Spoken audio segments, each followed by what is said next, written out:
तो बच्चों इस वीडियो के अंदर हम करेंगे क्लास 10th के chapter number 8 introduction to trigonometry की एक्सरसाइज 8.3 का क्वेश्चन नंबर 2। तो क्वेश्चन नंबर 2 में दिया है right all the other trigonometric ratios of angle A in terms of sec A. मतलब जितने भी ट्रिग्नोमेट्रिक रेशियोज होते हैं सेक ए के अलावा उन सबको हमें सेक ए की ही फॉर्म में लेकर आना है। जैसे अभी पिछला वाला क्वेश्चन आपने किया था उसके अंदर हमें बस 3 रेशियोज को लेकर आना था, किसकी फॉर्म में, कॉट ए की फॉर्म में। तो ऐसे यहाँ पर हमें जितने भी रेशियोज हैं उन सबको हमें किसकी फॉर्म में लेकर आना है, सेक ए की फॉर्म में। तो इसको करने के भी दो मेथड है। जैसे फर्स्ट क्वेश्चन किया था, एक मेथड तो है कि हम आइडेंटिटीज से करें और दूसरा मेथड क्या है, एक ट्राइंगल बनाए, ट्राइंगल की तीनों साइड हाइपोटेनस परपेंडिकुलर बेस उन तीनों को फाइंड आउट करें और फिर रेशियोज के अंदर पुट करते चलें। दोनों मेथड से ही करके दिखाता हूं मैं आपको। अगर आपको आइडेंटिटी याद है तो उससे करके आ सकते हो, वरना ट्राइंगल कंप्लीट कर लेना, वो भी सिंपल है। तो पहले हम देखते हैं जो हमारे पास आइडेंटिटी होती है जिनकी हमें यूज करना है इस वैल्यूज के अंदर। तो पहली आइडेंटिटी जो होती है अपने पास वो है sine square A plus cos square A equal to 1। दूसरी आइडेंटिटी है 1 plus tan square A equal to sec square A. और तीसरी आइडेंटिटी है 1 plus cot square A equal to cosec square A. और साथ में आपको इसका भी ध्यान रखना है पी बी पी और अपॉन में इसके एच एच बी, मतलब पंडित बद्री प्रसाद हर हर बोले। और यहाँ पर आता है फिर साइन, फिर यहाँ पर आता है कॉस, फिर आता है टेन, उसके बाद आता है यहाँ पर कॉसेक, फिर इधर आता है सेक और फिर क्या आता है कॉट। ये सारी की सारी चीजें अगर आपको आती हैं तो बहुत सिंपल क्वेश्चन है। शुरुआत करते हैं। पहले हम ये जो sine square A plus cos square A equal to 1 है, इससे हम किसकी वैल्यू निकाल लेंगे, साइन ए की वैल्यू सेक ए की फॉर्म में। कैसे निकालेंगे, ध्यान से देखते रहो। तो सबसे पहले जो पहला वाला मेथड है उससे हम कर रहे हैं। तो पहली आइडेंटिटी अपनी है sine square A plus cos square A equal to क्या होता है 1। अब हमें मान लो पहले कौन सी रेशियो निकालना है, पहले साइन ए की वैल्यू निकालनी है। तो इस कॉस स्क्वायर ए को इधर भेजते हैं, तो ये हो जाएगा sine square A equal to 1 minus ये प्लस का cos square A equal to के इधर आकर कैसा हो गया, माइनस का। अब ये जो आपने कॉस ए जो आपको दिख रहा है, आपको तो देखोगे यहाँ पर कि कॉस और सेक जो है एक दूसरे के क्या होते हैं, रेसिप्रोकल। तो यहाँ पर हम इस कॉस स्क्वायर ए को क्या लिख सकते हैं, 1 अपॉन सेक स्क्वायर ए, क्योंकि कॉस और सेक एक दूसरे के क्या होते हैं, रेसिप्रोकल। तो यहाँ पर आप लिखोगे sine square A equal to 1 minus 1 upon sec square A. ये चीज जो है ये हमने आपको 8.1 के इंट्रोडक्शन में बताई भी थी कि कॉस और सेक एक दूसरे के क्या होते हैं, रेसिप्रोकल होते हैं। ये वाली ट्रिक भी मैंने आपको वहां पर बता रखी है।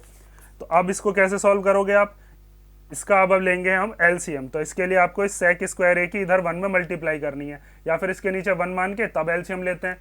लेकिन अगर इसके नीचे कुछ नहीं दे रखा होता तो सीधी सीधी से मल्टीप्लाई कर देते हैं और ये पूरे के अपॉन में आ जाता है फिर सेक स्क्वायर ए। तो आप लिखोगे इसको sine square A equal to इस सेक स्क्वायर ए की जब 1 में मल्टीप्लाई करेंगे तो सेक square A minus 1 upon sec square ए। जब इधर से स्क्वायर हटाएंगे तो इधर क्या चढ़ जाएगा, रूट। तो ये हो जाएगा sine A equal to under root के अंदर सेक स्क्वायर ए माइनस 1 और अपॉन में क्या है इसके, सेक स्क्वायर ए। ठीक है। अब जब किसी पे स्क्वायर लगा हुआ होता है तो उसको हम रूट के बाहर निकाल सकते हैं, क्योंकि ये 2 बार लिखा हुआ है। यहाँ पर इस पे होल पे स्क्वायर नहीं है, यहाँ पर ये इसके माइनस में 1 भी है, तो ये तो रूट के बाहर नहीं निकल सकता, ये निकल जाएगा। कैसे निकल जाएगा उसको ध्यान से समझो। जैसे ये अंडर रूट के अंदर लिखा हुआ है सेक स्क्वायर ए माइनस 1, ये तो अलग है। और ऐसे ही नीचे लिखा हुआ है अंडर रूट के अंदर सेक स्क्वायर ए, तो मैं इसको लिख सकता हूँ सेक ए का स्क्वायर। ठीक है, क्योंकि सेक ए का स्क्वायर करेंगे सेक स्क्वायर एंगल का स्क्वायर थोड़ा ना होता है। तो अब किसी का स्क्वायर होने का मतलब यह है कि वो 2 बार लिखा हुआ है, और रूट के अंदर जो पेयर बना देता हो उसको हम रूट के बाहर निकाल लेते हैं। जैसे अगर मान लीजिए रूट के अंदर ऐसे लिखा हुआ है 2 का स्क्वायर, तो 2 के स्क्वायर का मतलब क्या, अंडर रूट के अंदर लिखा हुआ है 2 इंटू 2, और जब जिसके पेयर बन जाते हैं वो बाहर आ जाता है, बाहर आकर ये क्या बन जाता है 2। तो ऐसे यहाँ पर ये सेके मल्टीप्लाई सेके में से एक सेके बाहर आ जाएगा।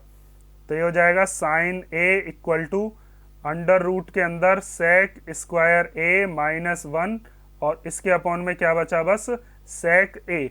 और ये आ गई अपनी किसकी वैल्यू, साइन ए की value in the terms of sec A. जो हमसे कहा था ना कि जितने भी रेशोज हैं सबको किसकी टर्म्स में बताइए, सेक ए की टर्म्स में बताइए। तो हमने साइन ए को लिख दिया, साइन ए को हम लिख सकते हैं ये वाली चीज सेक स्क्वायर ए में आई। अब अगला रेशो क्या है, अगला है हमारे पास कॉस ए। तो कॉस ए तो सिंपल होता है, कॉस को हम 1/sec लिख सकते हैं। कॉस और सेक एक दूसरे के क्या है, रेसिप्रोकल ही तो होते हैं, ठीक है। यहाँ पर देखो कॉस को हम क्या लिख सकते हैं, 1/sec ए, तो कॉस ए तो सिंपल आ जाएगा। कॉस ए को हम लिख लेते हैं 1/sec ए, तो यहाँ से आ गया cos A equal to 1/sec A. ये आ गया अपने पास दूसरा वाला रेशो। अब उसके बाद आता है तीसरा। तीसरा क्या है यहाँ पर, tan ए। तो tan ए निकालने के लिए देखो एक तो सिंपल आइडेंटिटी है ही हमारे पास, यहाँ से हम tan ए की वैल्यू निकाल लेंगे, इस 1 को इधर भेज देंगे, स्क्वायर हटा के रूट चढ़ा देंगे, तो वहां से हमारा जो tan है वो sec ए की फॉर्म में आ जाएगा। या फिर आप क्या काम कर सकते हो कि tan ए जो है, tan ए को हम क्या लिखते हैं, साइन अपॉन कॉस लिखते हैं। तो ये जो साइन की वैल्यू आई है और कॉस की वैल्यू आई है, साइन अपॉन कॉस करोगे तो tan बन जाएगा, इसके अपॉन में इसे करोगे तो sec ए से sec ए कट जाएगा, क्या बचेगा, अंडर रूट के अंदर sec स्क्वायर ए माइनस 1 और अपॉन में 1। अपॉन का 1 लिखो या मत लिखो। तो मैं क्या बता रहा हूँ, ध्यान से देखो। अब अगली जो आइडेंटिटी है वो है हमारी 1 plus tan square A equal to sec square A. मैं इस आइडेंटिटी से ही आपको बता रहा हूँ, आप चाहो तो साइन अपॉन कॉस करके भी कर सकते हो, उससे tan ही बनता है। तो सबसे पहले ये जो 1 है, इस 1 को इधर भेज दो, तो ये हो जाएगा tan square A equal to sec square A minus 1, और tan स्क्वायर ए में से ये जो स्क्वायर है इधर जाकर क्या बन जाएगा, रूट। तो tan ए इक्वल टू आ जाएगा अंडर रूट के अंदर sec स्क्वायर ए माइनस 1। ये किसकी वैल्यू आ गई अपने पास, tan ए की वैल्यू, ठीक है। और अगर यहाँ पर साइन अपॉन कॉस करते तो साइन अपॉन कॉस को हम क्या लिख लेते, tan ए लिख लेते, यहाँ इस sec ए से sec ए कट जाता, तब भी यही चीज आती, अंडर रूट के अंदर यही बचता ना, sec स्क्वायर ए माइनस 1, जो यहाँ पर बचा अपॉन में 1 बचता, इसके अपॉन में 1 तो है ही, उसको लिखना चाहो लिख लो, ना लिखोगे तो भी कोई दिक्कत नहीं है। डिनोमिनेटर के 1 को हम लिख भी सकते हैं, नहीं भी, अपनी मर्जी होती है। अब आगे देखो, साइन हो गया, कॉस हो गया, tan हो गया, अब क्या बचा अपने पास, कॉसेक। तो कॉसेक आपको दिख रहा होगा, कॉसेक किसका रेसिप्रोकल है, साइन का। कॉसेक को हम क्या लिख सकते हैं, 1/sin लिख सकते हैं, क्योंकि ये एक दूसरे के क्या होते हैं, रेसिप्रोकल। कॉसेक को लिख सकते हैं 1/sin। तो यहाँ पर आप लिखोगे कॉसेक ए इक्वल टू होता है 1/sin ए, और साइन ए की वैल्यू हम पहले निकाल चुके हैं। तो साइन ए की जो वैल्यू है वो कॉसेक का रेसिप्रोकल होती है, तो इसका रेसिप्रोकल करके लिख दो। तो आप लिखोगे कॉसेक ए इक्वल टू, इसको उल्टा कर दो, मतलब कि जो न्यूमरेटर है वो ऊपर चला गया, सॉरी जो डिनोमिनेटर था वो ऊपर चला गया, और ये जो था ये इसके डिनोमिनेटर में आ गया, sec स्क्वायर ए माइनस 1, ठीक है। उसके बाद क्या बचा अपने पास, sec ए में तो चेंज करना ही है, तो sec ए को तो हमको लिख ही रहे हैं सबको, sec ए में बचा क्या, बस अब cot ए बचा। तो अब cot ए किसका रेसिप्रोकल होता है, cot होता है tan का रेसिप्रोकल, तो हम cot को लिख सकते हैं 1/tan ए, और tan ए की वैल्यू आप पहले निकाल चुके हो, तो आप चाहो तो इसका रेसिप्रोकल कर दो, ऐसे करके इसके अपॉन में क्या मान लो 1 ऊपर चला जाएगा, ये नीचे आ जाएगा, ठीक है। तो या फिर हम क्या काम करते हैं, 1 को ऐसे लिख लिया और tan ए की वैल्यू यहाँ से उठा के रख दी, कितना हो गया, अंडर रूट के अंदर sec स्क्वायर ए माइनस 1, मतलब इसका रेसिप्रोकल ही हो गया, मेन चीज तो वही है। तो cot ए इक्वल टू क्या आ गया, 1/√, sec स्क्वायर ए माइनस 1। और ये हमारे पास जो टोटल 6 रेशोज होते हैं, sec ए में तो हमें चेंज ही करना था, बाकी के 5 रेशोज को हमने बता दिया, साइन को, कॉस को, tan को और cot को, और cosec अपना ये रहा। ये पांचों के पांचों रेशोज हमने बता दिए, किस में चेंज करके, sec में चेंज करके। हर किसी का आंसर sec में हमने निकाला है।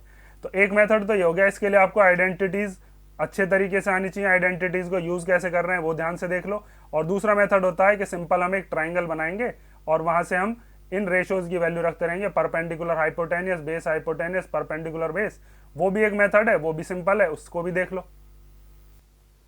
तो अब हम कर रहे हैं इसका सेकंड मेथड। तो सेकंड मेथड के अंदर सबसे पहले तो जिस एंगल के रेफरेंस में यहाँ पर हमें बात करनी है, पहले तो वो एंगल देखो कौन सा है। वो एंगल है हमारे पास एंगल ए। तो यहाँ पर हम ले लेते हैं, मान लीजिए ये हो गया एंगल ए, यहाँ पर 90 डिग्री हो गया मान लीजिए बी, और यहाँ पर क्या ले लिया हमने सी। तो जिस भी एंगल के बारे में हमसे बात बताता है ये, उस एंगल के सामने वाली जो साइड होती है उसको हम क्या कहते हैं, वो होता है अपने लिए परपेंडिकुलर। तो ये परपेंडिकुलर हो गया। और जो 90 डिग्री होती है, 90 डिग्री के सामने वाली को हम क्या कहते हैं, ये हो गई अपनी हाइपोटेनियस। और जो बची हुई साइड है एंगल ए के एडजेसेंट, उसको क्या कहते हैं हम, बेस। और हमें हर एक रेशो को किसकी फॉर्म में लेकर आना है, सेक की फॉर्म में। तो पहले आप ये देखोगे सेक होता क्या है, सेक होता है हाइपोटेनियस अपॉन बेस।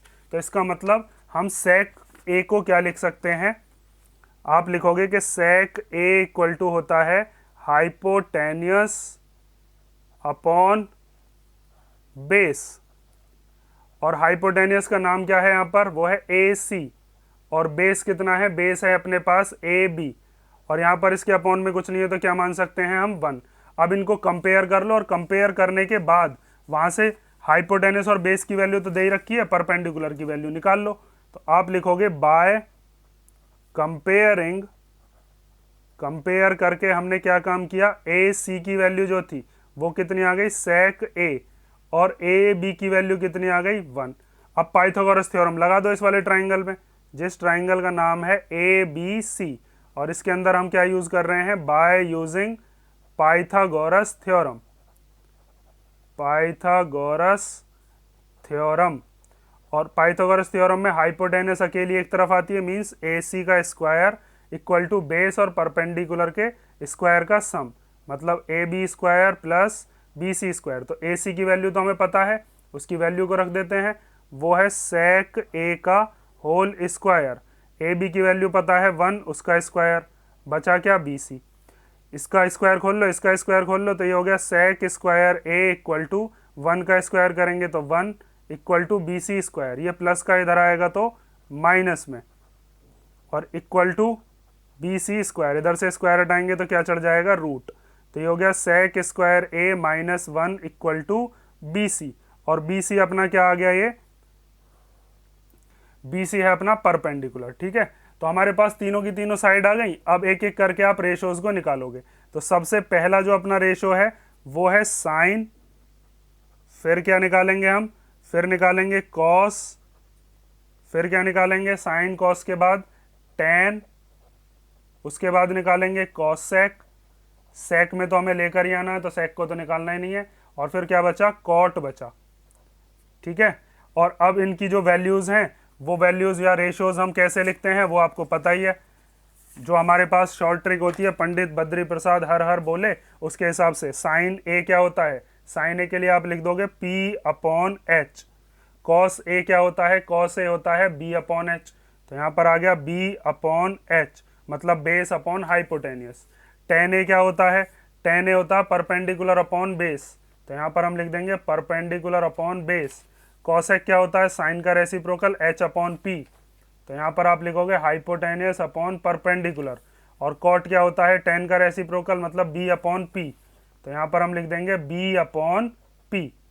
ठीक है, अब इनकी वैल्यूज को पुट कर दो और अपने पास जो अपना आंसर है वो आ जाएगा। तो परपेंडिकुलर का नाम क्या है, पहले वो लिख लेते हैं। परपेंडिकुलर का नाम है BC और हाइपोटेनियस का नाम क्या है, हाइपोटेनियस है AC। तो इनकी वैल्यू को पुट कर लो। BC दे रखा है अपने पास, ये रहा under root sec square A minus 1, और AC कितना है, AC है सेक A। तो यहाँ पर इसके अपॉन में क्या आ गया, सेक A।